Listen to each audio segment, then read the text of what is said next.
CHGO Bears Podcast. Getting to the preseason. It's tomorrow. It is prove it time.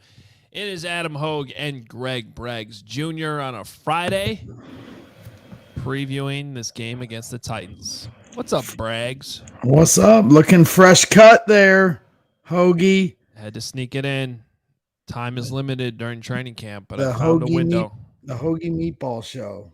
Fresh cut. Both of us are fresh cut. But did you go to a barber like I do? And yes, like I have a guy. His name is you got a Marcus, and he's been cutting my hair for years, and he does a great job.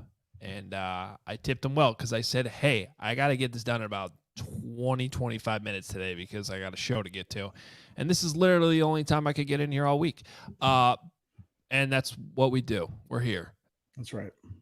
Braggs the Meatball. Meatball Island, the mayor. And what are we calling this? The Meatball Hoagie Show?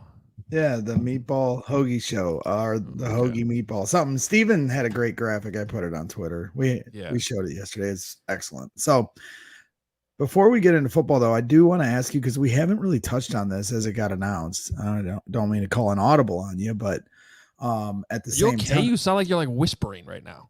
Do I sound like I'm whispering? Well, the other day I had my mic way too far from me. Did you lose your voice? No, you sound like you just. No, I'm actually doing too much yelling this week. I'm talking into the mic. The other day I had my mic way away from me, and it sounded like I was in a hallway. So now I'm gonna act like I'm a professional for a minute.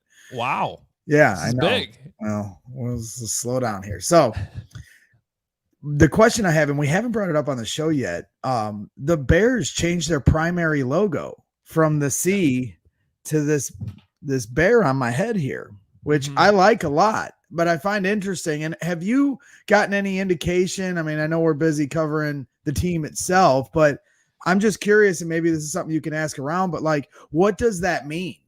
Like, is this going to be something? Because I see fans talking a lot about it, and I'm certainly interested in this. Are they going to change the midfield logo from a C to this bear, or are they going to wear it on their helmets at times? Like, I'm really curious to see what this, because it's like an official announcement from the Bears themselves. Yeah. So, for one, we did talk about this yesterday. Thanks for watching the show that you were producing. No, it was very brief. We had a super chat that brought it up, I believe. Okay, yeah. It was super. It was when we were doing a rapid fire super chats. It's all good. So to be completely honest, I don't know the technicalities from a business reason why they did this, and it's interesting that it's, I don't know, almost hush or but also, to be fair, I haven't really dug into it too much. What I do know is, I mean, the Bears obviously like that bear logo. I believe the McCaskies prefer the old school C logo, but there's some type of business reason why this was done. I think they were considered co-primary logos before, and maybe they had to pick one or the other. What I do know is I would not expect the bear logo on a helmet anytime soon, because I've had this conversation before, and they really like the C, and I know George in particular does not like oversized logos on helmets. You know, like the Buccaneers have on their helmets. Now, you could still make it smaller, I think, but I'm not going to rule it out completely in the future. Some people have done a really good job with some of these graphics that they've produced on Twitter and things like that. I saw one that had the bear on their regular Navy helmets, and I didn't particularly like it. But that one that's been going around all off season of like the icy whites, white helmet, I thought that looked pretty good. Yeah, that's from Mike Schaefer, and he made that graphic maybe 2 years ago, because Bears fans have been banging the drum for white on white. And I have also heard that George McCaskey doesn't like white on white. I can't confirm that personally, but I've heard that from other people. Well, I know some of the older players love that. Like I mean, Urlacher, they used to love wearing white on white. And one of my favorite memories as a Bears fan was Devin Hester in the white on whites on Monday Night Football, taking two back to the house against the St. Louis Rams. So I think it looks clean. And any team that does it every Thursday night when they do the color washout, whatever they call it for Thursday Night Football, I always get very jealous of the teams that employ it. But I mean, I'd be fine if they did it. Like, I'm with you on the C on the helmet. Like, I want that to stay the tradition. If they wanted to do it one game for the alternate, because I don't really like their alternates that they're rocking now.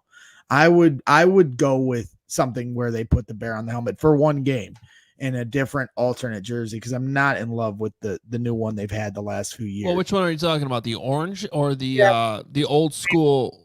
You know, I call it the Michigan Wolverine helmet. Yeah, the whole ensemble, I just don't think it's very Bears. I liked when they did like the 1942 classics. I like the white on whites. I don't like this one. So yeah, color rush. Thank you, Shy Sports fan. But I do, while I don't mind the C stain on the helmet, I think the bear in the middle of the field would look way cooler on TV than the C. I agree with that one. I like that idea. I'm okay with that. Yeah.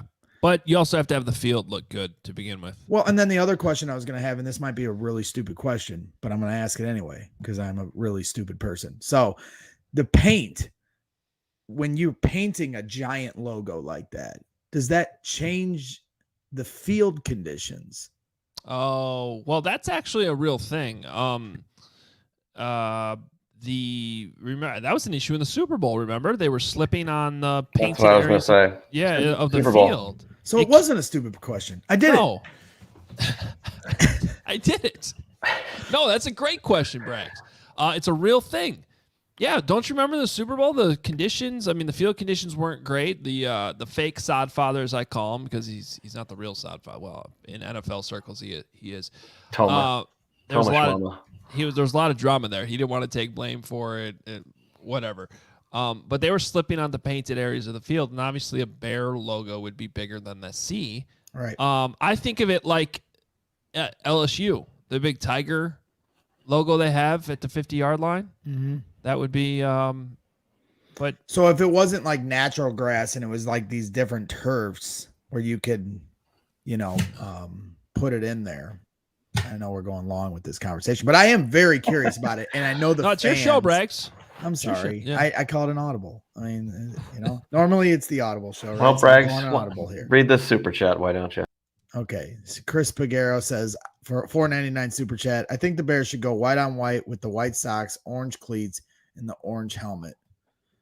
I'm not against it. I don't love the orange helmet, but anything to get my white on whites back, I will take concessions. But I just think white on white socks with the navy blue helmet is one of the cooler looks they've ever when they run out that tunnel. But I agree with you on that one. I am okay with the orange jerseys. I don't necessarily love them. I am okay with them. I wish they only wore them once a season, not twice. And I don't like the orange. I've just decided I don't like the orange helmets. I tried to give them a chance last year. I especially didn't like the orange on orange. Too orangey. I don't like them. And well, and then the other thing with the white on whites is Akeem Hicks once promised me that he would get this done, and then he never kept that promise. Wow. I'm not happy about that. So you better watch your back, Akeem Hicks. Well, I wouldn't threaten Akeem Hicks, but that's just me. And as much as I love Akeem Hicks, up there probably is one of my favorite players to cover in my time covering the Chicago Bears. I always enjoyed talking to him in the locker room. Great training camp guy. I don't think Akeem Hicks had the power to deliver that for you. I know. It would have been great, though, but yeah. They should. This is the stuff that should be in the leadership council, that we learned has 19 guys. Bring it to a 20. vote. They can make it 20 and bring a meatball in there. I mean, perhaps not the greatest example to bring up in today's climate, but one of the things that Fitz let his leadership council do at Northwestern was help plan the uniforms every year. And to some extent, they had some say on design too, but they would, because they had all there. People don't realize Northwestern is actually a lot like Oregon. They have so many different combinations when you're talking socks, pants, right. thing. It's every week it's different. They have the oversized Wildcat helmet, and the players would get a chance to decide all that. Well, it So helps I'm with okay with sales. the players having input. It helps with sales. All these college teams have a bunch of variations because the more different types of jerseys, just like baseball, they do the city editions on Fridays. I mean, every different, type of jersey you have for a team, then more fans are going to buy those. So whatever. Yeah. All right. Well, there's a game tomorrow, and we're really excited about it. Just so everyone knows, we will have a pregame show tomorrow at 11 a.m., an hour-long pregame going into Bears and Titans. And then as soon as that game's over, what we always do here at CHGO at ALLCITY, we will have you covered with a post-game show as soon as that game is over. And we'll break everything down that we saw and go through it all. Even though it's a Saturday, even though it's the preseason, we'll be there for you. If you can't watch it live, of course, you can always find it right here on our CHGO YouTube channel or wherever you listen to your podcasts. You can find it there too. We realize it's a Saturday afternoon. The weather's still nice. People are going to be doing things, but just make sure if you don't catch us live after the game, you can check out the show later on. And please hit the subscribe button. Please hit the like button here on this show as well as we give you a little bit of a preview going into this game. And I want to start it with this, Braggs. Let's build out the ideal Justin Fields game. We know he's going to play. We know he's probably not going to play a lot. It's most likely going to be a snap count situation. But we both went into this and wrote out what whenever Justin Fields' time is done tomorrow, what it looks like. Go ahead with yours first. Yeah, I mean, I kind of envision them only doing one series. I'm greedy, and I have no issue if they want to do 2 series, but it's likely going to be 1 series. So if we stick it in that, in that form, I want them. The number one thing, because this has been an issue a lot lately, no false starts. And I know that has nothing to not as much to do with Justin Fields, but it does because of how they've been working on the cadence. And so I want to see that cleaned up. I want to see that as a point of emphasis for this team, because that's beyond the completions and first downs. That's the consistency and attention to detail that I need to see as a true, sign of progression for this offense, who has looked sloppy here as of late at camp. Then if we go to Justin Fields, Luke Getsy, if I see one designed run, I'm going to lose my mind. You better not, Luke Getsy. And no scrambles, Justin. Stay in the pocket.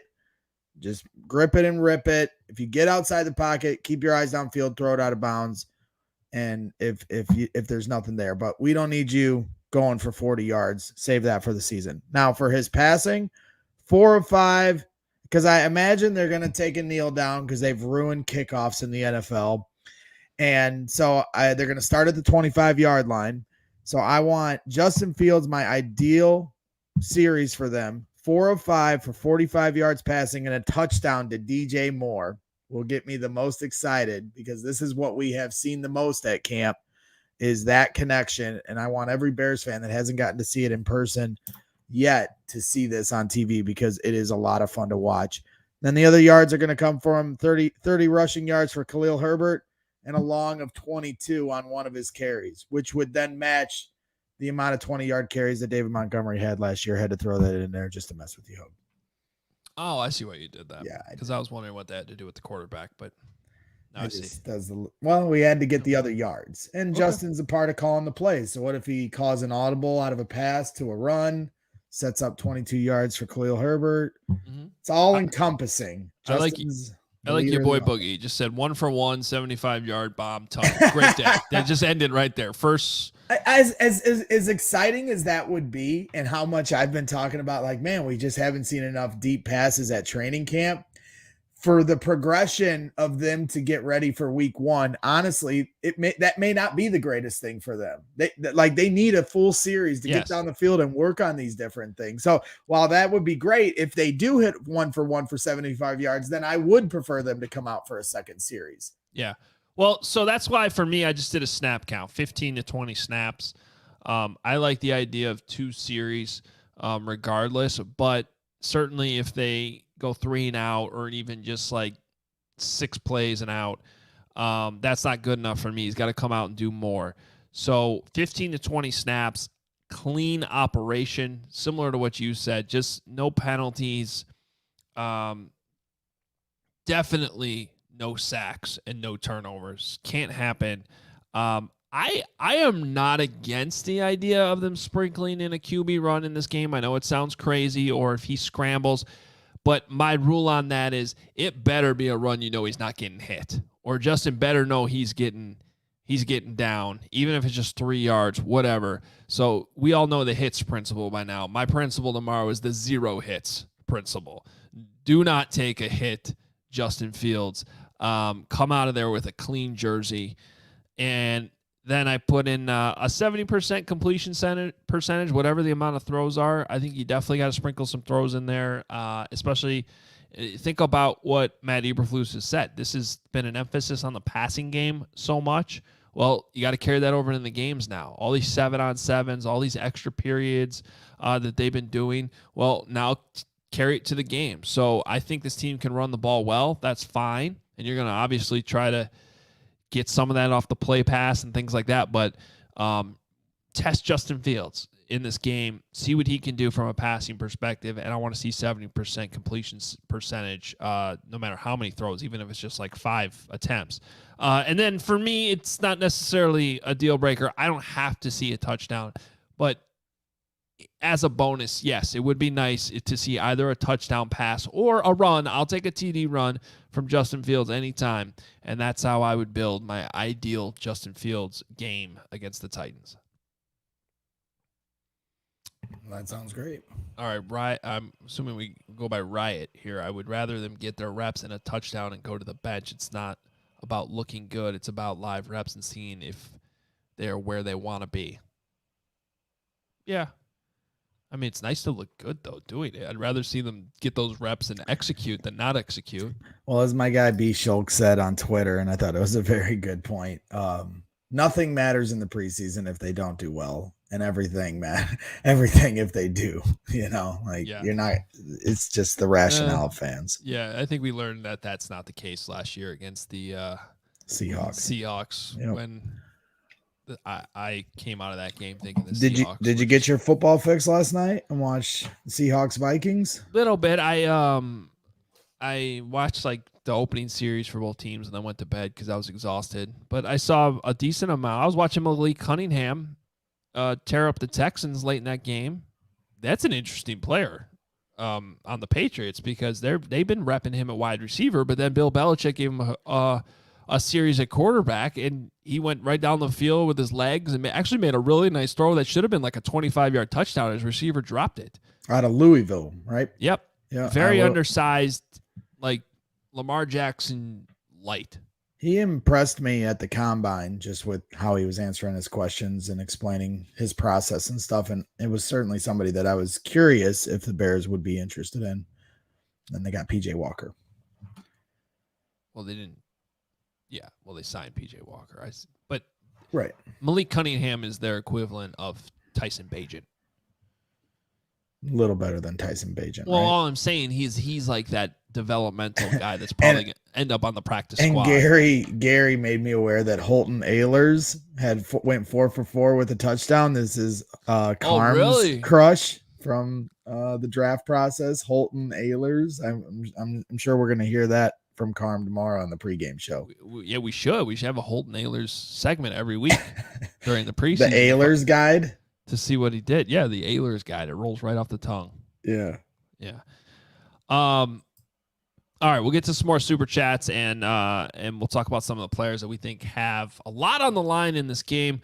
But first, make sure you check out AG1 because our next partner has the best nutrition that you could possibly need on a daily basis. You just take your packet of AG1 or your scoop, however you consume it, and you pour it right there in a cup of water, and you get all the nutrients that you need at any time. All the great athletes have one thing in common. They take care of their bodies, and a huge part of that starts with optimizing whole body health. A lot of them also drink AG1, and that's why we're huge fans here at CHGO. Every daily serving, you're getting yourself set up for success with 75 high-quality ingredients that give key daily nutrients and support energy, focus, strength, and clarity. It's a micro habit that delivers macro benefits and helps just about everybody take great care of their health every day. If a comprehensive solution is what you need from your supplement routine, then try AG1 and get a free 1-year supply of vitamin D and 5 free AG1 travel packs with your first purchase. Go to drinkag1.com/CHGO Bears. That's drinkag1.com/CHGO Bears. Check it out. That's right. Check that out and make sure you're checking out. Hey, it's preseason time. That means it's time to go back to Soldier Field, get on the lakefront, get in the stands with the fans. There's no better time than this time of year. And when you're doing that, you got to make sure you hit up our guys over at Game Time. For me, as somebody that's been going to games for a long time and buying tickets from different, websites and secondary markets, or however you want to phrase it, some of these sites, they just don't give you enough information on what your seat is. And, getting a ticket last minute can be a headache for some of these sites, but Game Time is as convenient as possible for you. When you're on their website, you can literally pick your specific seat, see what the view looks like. The prices are as good as it gets. So I encourage everyone to go over to Game Time, use the Game Time app, and use code CHGO for $20 off.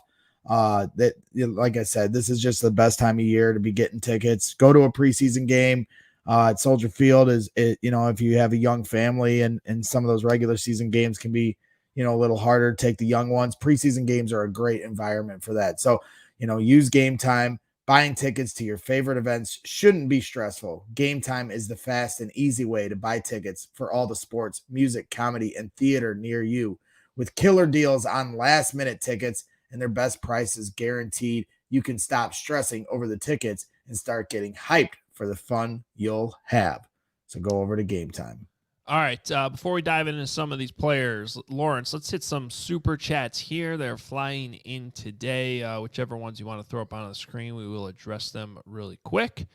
Let's start with Sangray Kim, $4.99. Judging by the reports coming out of camp, seems like Justin Fields is still struggling mightily. Are we heading towards Caleb? That being Caleb Williams. I don't think that that's an accurate description. I think it's been perhaps okay. Let's rewind to the beginning of training camp when I said I just want Justin Fields to dominate training camp. That has not been happening. I think it was a decent start, and then the pads went on. The defense started to show up a little bit more, and I think it's been more up and down. Am I anywhere near panicking? No, because I also do think they're throwing a lot at him. The entire offense. I think it's been, as much as I can remember, Braggs, a back and forth training camp where typically this time we're saying, oh, the defense is dominating. And that hasn't been the case either. They've certainly had their days, but it's been more back and forth. So I was at like a B+ with Justin Fields a few days ago, maybe a week ago. Maybe I'm more like a B- now. But I'm still optimistic about the season, and I don't think Caleb Williams is going to be a Bear. I don't think they're going to fall off like that.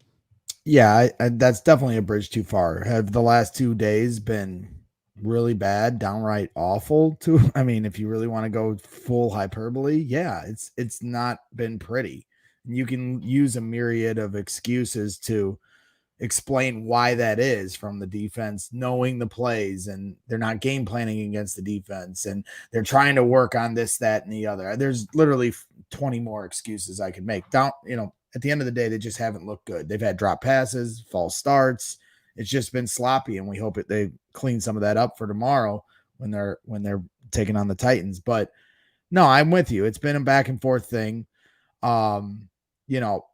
As you said, he's had ups and downs. There's been consistency in certain areas and then not as much in others. And that's what I've tried to highlight. Like, I feel like the underneath and intermediate stuff, they've really got down pat with DJ Moore, Chase Claypool when he was healthy.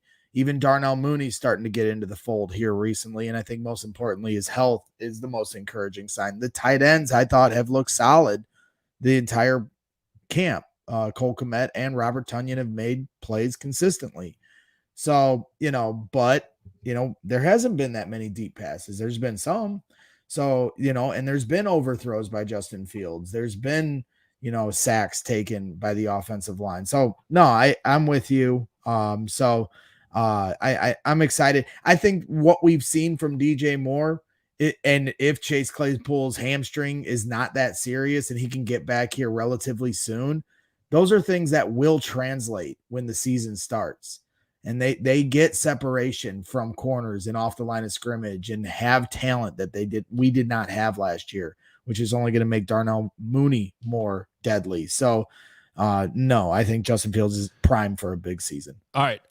Let's get to some of these players that we think have the most on the line, because there's a super chat here that goes with this. Braggs, this is the first guy I know you had on your list. 3 players have the most on the line in this preseason game against the Titans, and Eric Forsell here with the $5 super chat. Is Velus Jones Jr. off the 53-man if he muffs a punt or kickoff?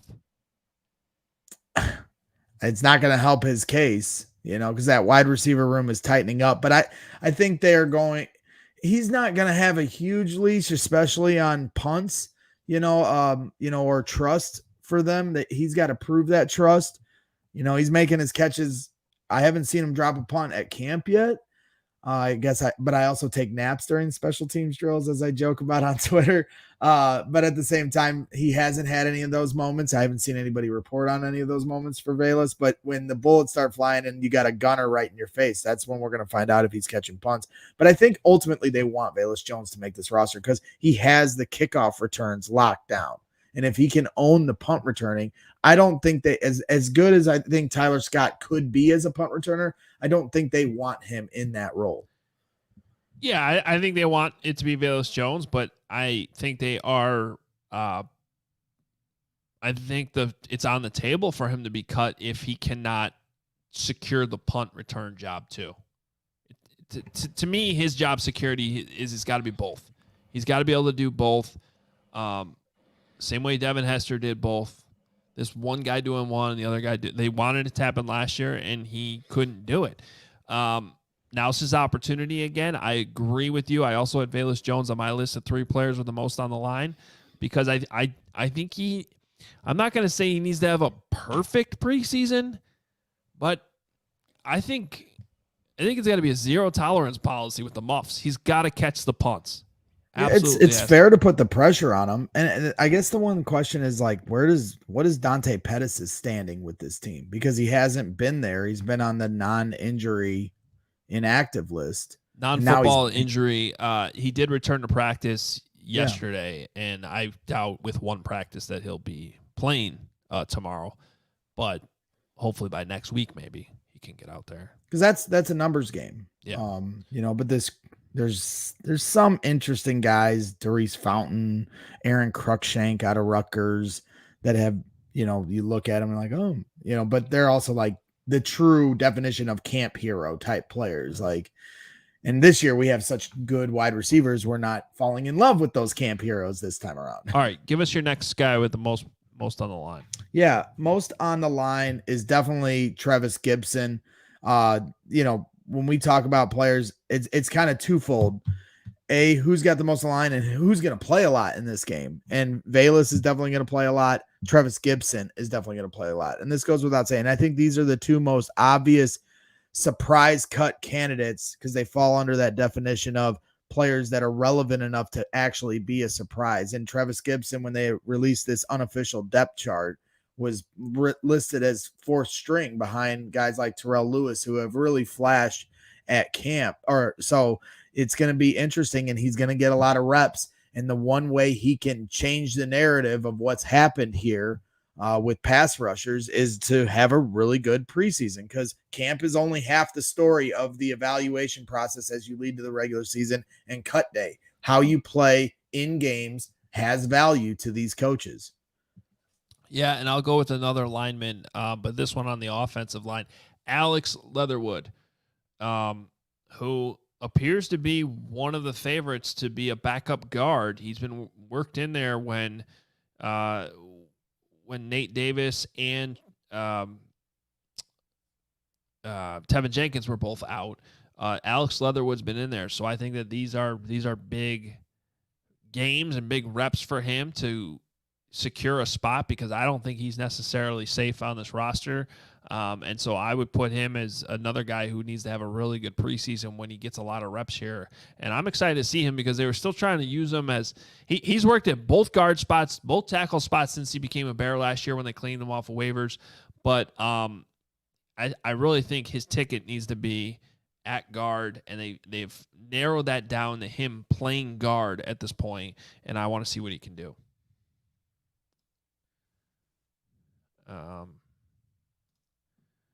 You got a response to that, or your next guy? No, I know. I know you're really excited. I know you're really tight. excited about the super chat that came in about your I'm Carm. not. No, I'm not. We'll get there. I know we got to keep today's show tight, so I was like, this time I'm not going to talk.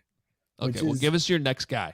Okay, my next guy, my final guy, is Larry Borum, who is another guy that I feel is definitely a cut candidate. I'm hoping that Ryan Poles sees what we're all seeing at camp, and that this offensive line needs help. Not only needs help, but needs depth because of the injuries. But it also just needs help because there's, it's just not looking good out there. So I would be looking into insurance policies. You're not going to get starters that want to come here this late into camp, and if there's guys that are surprise cuts for other teams. But I'd be hoping Ryan Poles brings dudes in to compete against some of these guys. And Larry Borum, I haven't been impressed with for a while now. He was an interesting guy when he first got drafted. I thought at the end of minicamp presser, I thought Matt Eberflus was talking specifically about Larry Borum. He did. When they asked him about Larry, he goes, this is a big summer for Larry, and he's got to be in shape and ready to go, was, essentially what he said, talking specifically about Larry. So I thought he was calling him out. I haven't really seen anything that has stood out from Larry. I think they need to ensure a swing tackle, and I'm hoping Ryan Poles brings somebody in to lock that position down. And if that's the case, then Larry is going to be on the chopping block. But he has a chance to shut me up and prove his coaches, prove to his coaches what he's capable of here in the preseason, because he's going to get a lot of reps. Yeah, I just don't know who else they're going to, unless they go out and sign somebody. Yeah, I'm looking at I think he's signing somebody. I think he's the swing tackle. And well, that scares me. Well, I also don't think he's at a bad camp. I haven't noticed him, which means that's a good thing, I think, for offensive linemen. I've definitely noticed Braxton Jones and Darnell Wright getting beat more. So I'm relatively optimistic that Larry Borum can actually lock down that swing tackle role, but I agree that he should be on this list, that he has a lot on the line. He's got to play well in this preseason game, and this will be I'm sure he'll get a lot of playing time tomorrow against the Titans. My last guy that I wanted to mention is Kindle Vildor, who, like Trevis Gipson, 5th round pick from previous regime, got a chance here, couldn't maintain or hold on to a starting role, has basically been pushed down the depth chart, and that was revealed on the actual depth chart that came out, that he was towards the bottom. And I think that he's, the writing might already be on the wall here a little bit, but Kindle Vildor, whatever playing time he gets, he would be wise to take advantage of it and play very well. So that's my last guy there. All right, another quick break. We'll talk about Sunnyside, your home for judgment-free cannabis shopping, a place where all kinds of visitors are welcome to explore, discover, and purchase a wide array of high-quality products. Sunnyside is everything you need to elevate your summer, one-stop shop for your cannabis needs, no matter where you are on your cannabis journey. They have easy online ordering and in-store pickup, great transparent loyalty program called Sunnyside Rewards. It's Illinois' favorite dispensary, and they got all types of brands. They're house of brands, including Mindy's, the best tasting gummy and chocolate edibles. Good News, which includes gummies, rechargeable vape pen, and cart, perfect for great moments with the crew. They also have Wonder and Remedy. Throughout August, you can head to sunnyside.shop, use code CHGO25 at checkout for 25% off your total order. You get one use per customer that's not stackable with other promotions. But what's key here is it's not only for new customers. Anyone can use this code, even if you're already an existing Sunnyside customer. Pick up everything you need to elevate your summer. Again, use that code CHGO25 at checkout. You'll get 25% off your total order. That's huge with cannabis, and it's there for you at Sunnyside. Must be 21 plus or an Illinois Med card holder. That's right. And after you hit up Sunnyside, you can go find your nearest Circle K. They're a good spot after a Sunnyside trip, and we are so excited to partner with our friends at Circle K. Check out your local Circle K for the best coffee, beer, and snack selection, and premium gas. And look out for freebies and giveaways down the road. They got a sweet $4 meal where you can purchase any size Polar Pop up to, an extra large size, any roller grill item, and a bag of CK Favorites chips for only $4. I've got like 7 locations near me. So Circle K's are all over your areas. I live in the region, and there's one right down the road here in Cherville, Indiana. And I'm always hitting up Circle K. And we appreciate Circle K for sponsoring CHGO. So visit the nearest Circle K to pick up all your favorite finds. And if you're looking to grow your education, you want to check out Lewis University. They have students just like you, students with full-time jobs, families, full-time sports fandoms. Go back to school, earn a respected degree at Lewis University. Just 35 miles southwest of Chicago in Romeoville, ranked one of U.S. News & World Report's top-tier colleges. Lewis partners with numerous employers for tuition discounts and offers evening, online, and blended formats to help you balance work, family, and education. Their faculty bring real-world experience and instruction to the classroom, which is immediately relevant to your career. If you're looking to complete your bachelor's or master's degree or enroll in a professional certificate program, Lewis has the right program for you. Lewis offers several career-focused programs that will set you up for success, and will highlight a couple right here, including how about cybersecurity? Lewis is a Department of Homeland Security Center of Academic Excellence in Cybersecurity, providing students with scholarship funding not available elsewhere. They also have undergraduate programs in computer science, aviation maintenance technology, business analytics, criminal justice, all types of programs available for you. Discover how a degree from Lewis can help you build a better world. Learn more at lewisu.edu/you can do this. Again, that's lewisu.edu/you can do this. All right, we mentioned, Bragg, some of the players that have a lot on the line in tomorrow's game against the Titans. I also want to talk about just some of the players we just can't wait to see, that we're looking forward to seeing. Maybe they don't have as much on the line, but they're still intriguing. They're still going to play, probably going to play a decent amount. Who's the first one you got? Well, I stayed away from the low-hanging fruit. I could just put DJ Moore as all 3 of my options. So I stayed away from starters because, that's just too easy. And in the first preseason game, I wanted to key in on guys that I think are going to get a lot of snaps, just like I did for people I'm concerned about as well. And my number 1 player that I am most excited to see is Roschon Johnson, because it's really interesting what this running back room is going to be. They're going to be a good running team. Khalil Herbert, we know what he does as a cutback running back, and Dante Foreman's career has spoken for itself. I think we know what we're getting from those guys. But Roschon, you can only get so much from training camp, but it's obvious he embraces the physicality. He's a very David Montgomery type of player in that he embraces the physicality, but he's also a very good pass blocker by all accounts. And I heard Tom Thayer talking about this the other day, and he made a pretty, poignant statement, or, it stood out. He said he's the best blocking running back he has ever seen coming out of college. He put that as on the record, and the Bears tweeted that video out from podcasts he did with him and Jeff Joniak. And that when Tom Thayer says something like that gets my ears up, because I knew he was a good pass blocker, but for Tom to speak that highly of him, now I'm really excited to see this guy play, because if he can pass block, that's going to open opportunities for him to be up in red zone and different places where they can trust him and utilize him in different ways. And he's going to get a ton of snaps tomorrow. So I think we're going to see the Roschon Johnson show tomorrow.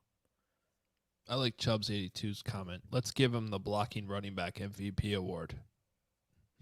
I'm dishing out dominant is what I'm gonna say. Roschon Johnson dominating training camp. Dominant award. Okay. Look, a lot of these guys are going to be rookies. They might all be rookies, quite frankly, because we haven't seen these guys play in a Bears uniform yet, and we're intrigued to see what they can do. My number one guy, Gervon Dexter. Been a lot of talk about him. Somewhat of a slow start to training camp. He looked great the other day in practice, though. Really had a strong practice, so I'm excited to see him in a game where he can just go out there and play. Let's see what the get-off is like. We'll be able to watch the tape afterwards and really analyze it and see. I get a much better idea of where that get-off is and if he can really just penetrate in the backfield. Just be a disruptor, and I'm excited to see him play for the first time. I agree. I guess I question because he's more of a starter. So how much is he gonna play? Do you think? He's not first of all. No, he's kind of a starter. He gets a lot of first team reps from what I'm seeing out there. He's in the rotation because that's how a defensive line works, and he's never played, and they need him to get reps. He's going to play a good amount tomorrow. I don't disagree he needs the reps, but I just am questioning how they're going to handle him.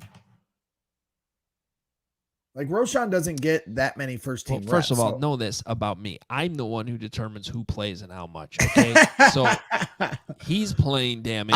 I hope he plays a lot. I want them all to play. I'd have the whole first team play the whole first half. I don't care. But that's my question. There's only so many defensive tackles they could throw out there. He's got to play basically the first half. That's awesome. Then I am excited. I've just changed my first. No, I'm kidding. All right, go to your next guy. All right, next guy. I'm rambling, and we're supposed to keep this tight.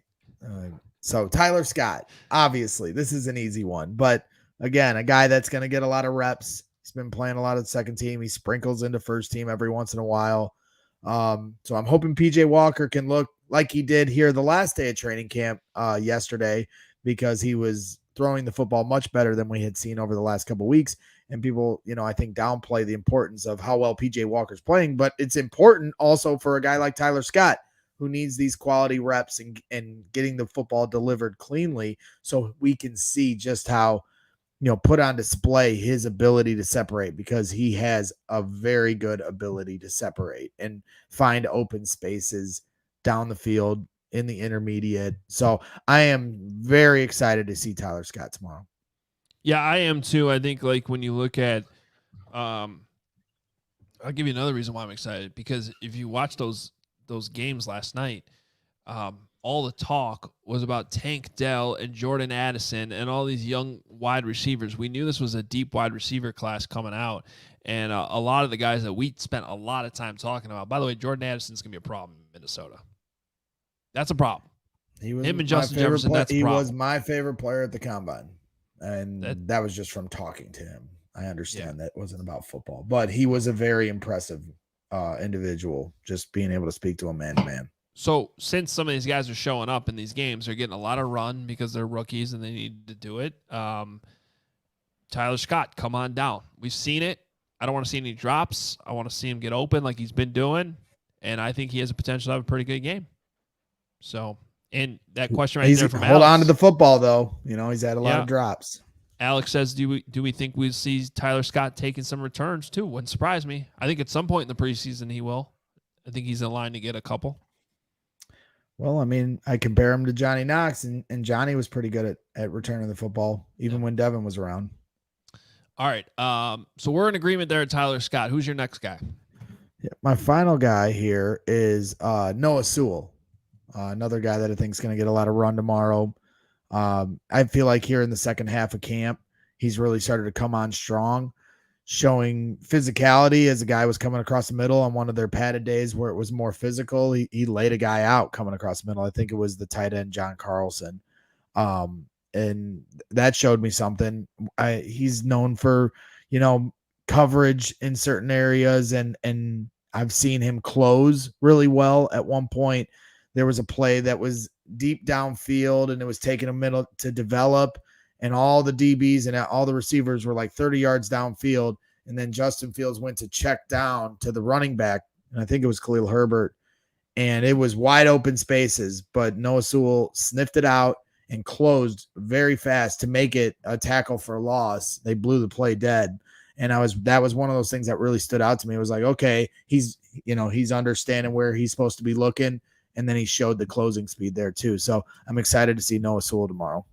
Yeah, I think you'll see him if Jack Sanborn plays, which might be in doubt just because he's been kind of in and out of the lineup and they might be careful with him. I think you would see Sanborn at the mic because Tremaine Edmonds probably won't play. He hasn't been practicing. And then Noah Sewell would start at the Sam, essentially. And then I would think as the game goes along, Sewell moves over to the mic.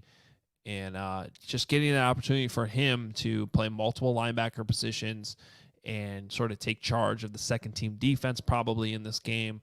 I agree with you. I think he's very intriguing to watch. And then my last guy, though, sticking on defense, Tyreek Stevenson, because he's been fun to watch. His battles with these wide receivers in practice, they've been picking on him. Chase Claypool's been picking on him, been chirping at him, and I think he's handled it very, very well. He had a little bit of an up and down time at the beginning. I think he's gotten better, though, and now I'm excited to see him go up against different wide receivers. And, yeah, it would be fun to see Tyreek Stevenson just have like a lockdown corner type game, no matter who he's going up against. I'm sure DeAndre Hopkins isn't going to play, but Traylon Burks, the first rounder from last year, maybe that's a decent matchup in this game. So Tyreek Stevenson's on my list. When Peter King was there the other day, he spoke very highly of him. Again, he's only there one day and probably getting some, stuff from the coaches or whatever, but he was, speaking very highly of Tyreek Stevenson. And I think Tyreek Stevenson has come on really strong since that first few days where he was getting, kind of welcome to the big leagues moment, and he's showing aggressiveness and putting his head down in holes when the run game is being implemented, and showing an ability to, jump some passing lanes and get in front of a wide receiver and pick some off. So I'm with you. The one guy I want to add is Terrell Lewis real quick. I'm very excited to see, because I think he's going to make the team. His whole question has always been about health. He has flashed more days than not here at camp, which is why Trevis Gipson's in trouble. So that's another guy as my, honorable mention. All right, I see a comment here from a guy we know named Mark Carmen, who is wondering Old Man River if we wished him a happy birthday yet. And the reality is we were waiting because we wanted to make sure you showed up for this. Excellent. I find it interesting that you couldn't do the show today, but you were clearly watching the whole show. Just kidding. It is his birthday. He gets the day off. But yeah, we wanted to leave this up to Big Cram. Big Cram is going to wish you a happy birthday. We already sang to you yesterday. So Big Cram is here, 1999 Super Chat, to wish Mark Carmen a happy birthday. He says, shout out to the man who inspired my account. When I first heard him, I was like, who the F is this guy? And his horrible takes. Now it feels weird without his annoying, stuttering voice. Happy 69th birthday to Cram. Excellent. I mean, we wouldn't even put that up there if we didn't, at this point, know who Big Cram is and know that deep down there's a lot of love. Well, I don't even know if that's the same guy. I mean, maybe it is, because we got CHGO Cram. Oh, yeah. Big Cram. Like, different? it might be Eric. If it is Eric, say what's up in the chat. I still feel like we don't know. Maybe he's got a bunch of different people creating parody accounts in his honor. If you're dropping $20 to wish Carm birthday, there's love. That's love. There's love behind there. Yep. So, but you are off by a year. He's 70. He's old. However old dirt is, that's how old he is. Now that's just crossing the line. No, it isn't. That's taking it easy. Lord Crimson says, I don't like brags not talking. Seems unnatural. Well, it was. Adam was completely shocked. Like, that's weird. It was radio silence for like 7 seconds because I think he went into catatonic state. Well, usually I'm just fighting to get some words in, and all of a sudden it was silent. It was really weird. All right, a few more super chats before we get out of here. Elliot, $9.70, $2. What has been your favorite shy food spot this summer? Well, can I go? Does it have to be in Chicago or like the area? Because I would go. I would mention the guys that already came in the studio a few weeks ago. Barger's Beef, because I'm going there a ton on the water, and the food is incredible. So I would have to go with that one. I don't spend a lot of time in the city in the summer because we got training camp, we got trips planned and stuff. Yeah, so I went for my 10-year anniversary. We're going to go to Florida here in a couple weeks to like really have a nice celebration on it. But for the weekend celebration of our 10-year anniversary in July, we went to Bavette's in Chicago, a restaurant that was recommended by Casey, our super social media girl, doing her thing, and she was dead on. It's, obviously it's not, going to the cheaper spots, but it was well worth it. It was the food was amazing. The steak I had was amazing. The environment was really, really nice. It's really cool to take if you want to take your wife or significant other or girlfriend. I loved it, and I'll definitely be going back. And it kind of had like, if you watch The Bear, we're big on cooking shows here. It had that environment too, where the kitchen is like very intense and the sous chef is like giving out these orders. And then when they called out for meat, they all at one time, in one moment, they yelled meat, like everybody in the kitchen, to respond to the sous chef. And like, we spent second half of dinner just watching how the kitchen was operating. So if you're into that kind of thing too, it was actually pretty cool. Would you say it was a Vec? I don't know what that means.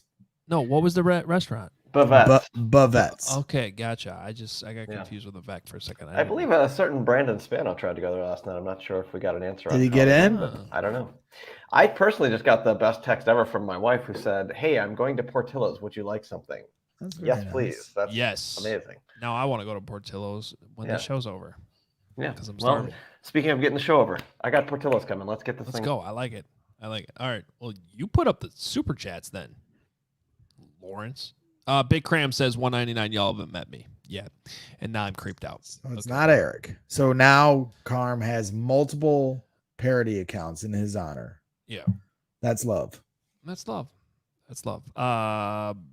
Brennan Backus 269. What has Terrell Smith been doing well? Well, when he's been out there, he's been playing well, but he was hurt the last few days, and we didn't see him practicing this week. So I'm not optimistic he plays tomorrow. He was looking good early on, even getting first-team reps. He's big for a corner. I get the sense, though, that Tyreek Stevenson has fought him off. Yep. It was neck and neck there for a little bit, but I'm not saying the competition's over, but I think Tyreek Stevenson's back in the lead. No, obviously, he's really fitting in with the DBs that are talking a ton of shit here at camp and have this like swagger about them and a confidence you want from a secondary unit. And Tyreek Stevenson is definitely fitting into that mold. All right, two more supers. We got ANT HVAC 199. Why can't the Bears flip the script like Lovey did? I think he's referencing against the Green Bay Packers, if I had to guess. Oh, we thought it might have something to do with the uniforms. I'm not exactly sure. Because when Lovey Smith came in here, the first thing he said at his press conference is, our first goal is to beat the Green Bay Packers. And then as Lovey Smith was here, even though they had Brett Favre at the end of his career and Aaron Rodgers to start his career with Packers, Lovey did a great job of taking it to Green Bay. I want to say they went 7-3 in a 10-game stretch there. Yep. Right at the back end of Favre's era, and then two things happened. Mostly Aaron Rodgers happened, and then Lovie Smith got fired. Yep. Because time to flip the script. He couldn't. Important game week 1. So, all right. Chubbs 82, $5. I heard a coach say the long snapper is the best spinner of the ball he's ever seen. I'm looking forward to that snap. Well, Patrick Scales, I've seen him spin the ball on his finger, and that always impresses me. But yeah, snaps are good. I appreciate that, Chubbs. Let's zero in on the long snaps in the preseason. I'm all about it. Last super, Bear Down Omaha, $2. Can Johns make it on CHGO between vacations? Great question. Probably not. He's got 17 kids and 17 vacations every year. I mean, correct me if I'm wrong, because I got on here. I'm almost a year in now, but I don't think he's ever been on here, and I'm quite frankly he hasn't been on since I've been here, and I'm quite frankly offended by that. No, he's been on at least twice, including someone recently. Then I'll just shut up. That's what we're talking about, right there. Meatball Island, the mayor. Meatball Island, baby. It's time for us to both shut up though, because we got to get going. We'll say this though: make sure you check out. If you're not already a diehard, go check it out. ALLCHGO.com/diehard. You get a lot of extra perks for the diehard fans, including discounts on our merch, discounts on our events, which includes the CHGO Kickoff Classic coming up Friday, August 25th, 9 a.m. shotgun start at Cog Hill. Number 2. I'm excited. Somehow I've never played Cog Hill, and I'm excited about it. You get access to the CHGO Pins and Aces Polo 2 if you come to that event. And again, if you're a diehard, you get a discount on signing up for the Kickoff Classic. So come join us. All diehards get 20% off merch, events, always. And you also get access to my Bears Things newsletter, which comes out 5 days a week in your inbox every morning. Personalized email from me with some extra Bears content for you every day. All CHGO diehards can get that if they so please. And if you don't want it, you can still be a diehard and say, no, I don't want that. But if you are, you can get it. So we appreciate you. And discounts on upcoming tailgates that we're going to be having for the season, just like we did last year. And I'm telling you, you're going to want to come to our tailgates this year. It's going to be a lot of fun. So do that. Come to the golf event. We're going to have a ton of people there. Corey Wooten will be playing. So it's going to be a lot of fun. I got a bunch of my friends coming out there. So see if you can beat me, because you won't. And Carm certainly won't at his old age. Also, guess what? Guess who does have time between the 17 kids and 17 vacations? Who? Adam Johns is going to be at that golf event. Yes. Breaking news. Yes, he's playing in it. He is. Awesome. Yep. We got like a luncheon. We're going to all break bread as a family afterwards. This sounds like a lovely day. I'm not staying for that. No, oh, yes, you are. All right. Tomorrow, pregame, 11 a.m. Be there. We'll be here for you. Actually, we'll be in studio for you. CHGO Bears Podcast. We'll pregame it up before Bears and Titans. Come join us. And then, of course, after the game, we'll be there with all the reaction from everything that happens at Soldier Field. Looking forward to Bears football. Game day. And we'll end the show with this. Happy birthday, Mark Carmen. We love you very much. We'll see you tomorrow.